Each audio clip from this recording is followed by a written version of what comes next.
Sherrone Moore really went from the tippity top of his coaching career to him throwing it all away over an affair with his secretary? SportsCenter, Michigan has fired their head football coach Sherrone Moore for cause. School said an investigation found that he had an inappropriate relationship with a staff member.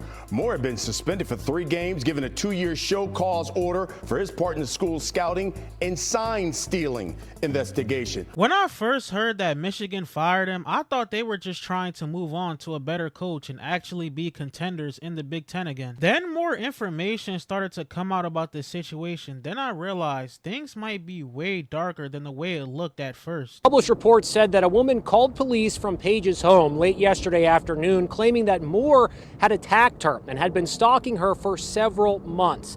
A little less than an hour later, Moore was found at a church 7 miles away amid fears that he may take his own life. But before we get into how he single-handedly destroyed his career within 24 to 48 hours, we have to talk about how his coaching career even started. Sherrone Moore got his first gig at Louisville in 2009 as a graduate assistant under head coach Steve Kragthorpe. He later continued that role as a GA all the way through 2012 until he was promoted to a full-time assistant and tight ends coach. And from his time being a tight ends coach from 2012 to 2013, Louisville actually had a really good couple of seasons. They had an overall record of 23-3 in those 2 seasons and had big wins in games like the Sugar Bowl against Florida, which was actually a big upset. Then in 2014, he was hired as Central Michigan's tight ends coach all the way up until 2017 when he also became the assistant head coach. As you can see, he is slowly moving up in the coaching ranks, and at this point, he's been coaching for almost 10 years, and there was nothing bad said about him. He wasn't in no scandals, and he's a pretty good coach at this point. Then in 2018, he was hired as Michigan's tight ends coach all the way through 2021, where he was later promoted to co-offensive coordinator and offensive line coach. And he was actually doing a great job as Michigan's O-line coach. He led them to win the Joe Moore Award in back-to-back seasons in 2021 and 2022. And if you don't know what the Joe Moore Award is, it is the most prestigious award an offensive line could win in college football. So yeah, Sherrone Moore was doing his big one. But this is where things started to get a little fishy for Sherrone, because at the beginning of the 2023 season, he got a 1-game suspension for quote-unquote recruiting violations. This was around the time where Michigan's coaching staff was doing a lot of poaching and talking to certain recruits during the COVID-19 dead period. And not only was Sherrone suspended, but head coach John Harbaugh was suspended for 3 games too. But this was around the time where there was a lot going on with Michigan football. After their 2024 national championship win, they were getting accused of cheating in multiple scandals. Breaking news from college football with more updates in the Michigan sign stealing case. The NCAA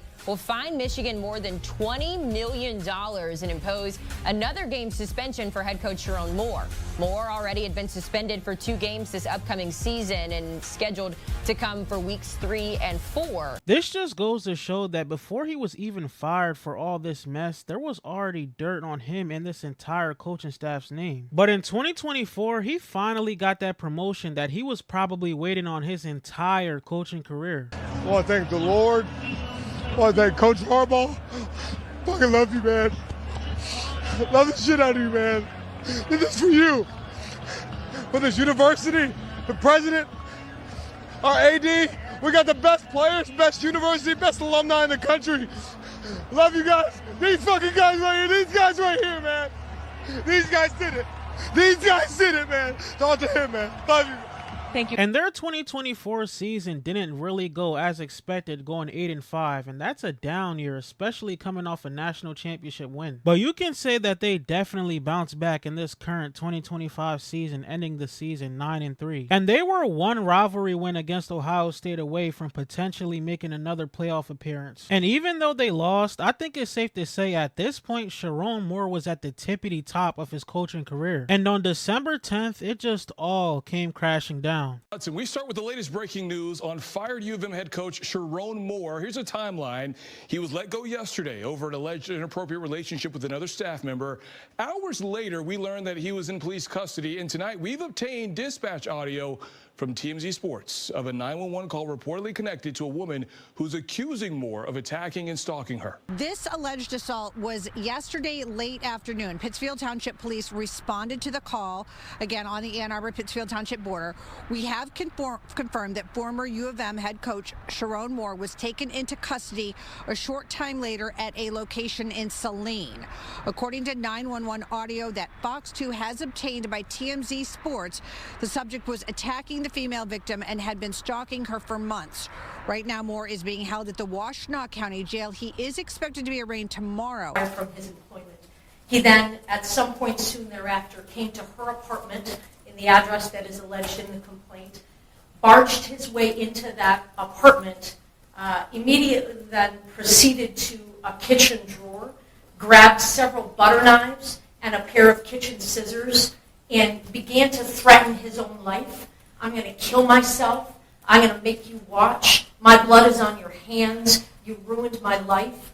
And a series of very, very threatening, intimidating, terrifying, quite frankly, statements and behaviors there in that apartment. This whole situation is just crazy. This whole time, he was really having an affair with one of his staff members. Then when she decided to end the affair and air out all of their business, he just completely lost it. He started to spam her phone with calls and texts and eventually broke into her house and said that she quote-unquote ruined his life and he wants to harm himself. And the crazy part about all of this is that he is in a 10-year relationship with kids and just threw it all away. Like, bro. And it's actually a great thing that this female who hasn't been identified is okay, because things could have gotten way worse. And when it comes to Sherrone Moore, it's just hard to feel bad for him. He knew he had a wife and kids. He knew he was the head coach of Michigan making $6+ million a year. He also knew he was the mentor of 100+ young men in this football program, and he still decided to have that affair. Not only was it dumb, but it was just completely selfish to everybody around him. His career is most likely now ruined, but I genuinely hope he learns from this. You got to be careful. You got to be mindful. Obviously, at some point, when you're in positions of power, you almost somewhat feel invincible. Taking advantage and abusing that power, that said power, for those that work with you or part of an entity that you're a part of, and you think you're safe. And Ocho said it best. He thought he was invincible. He was at the highest point of his career and he thought he could get away with anything, but it all came crashing down.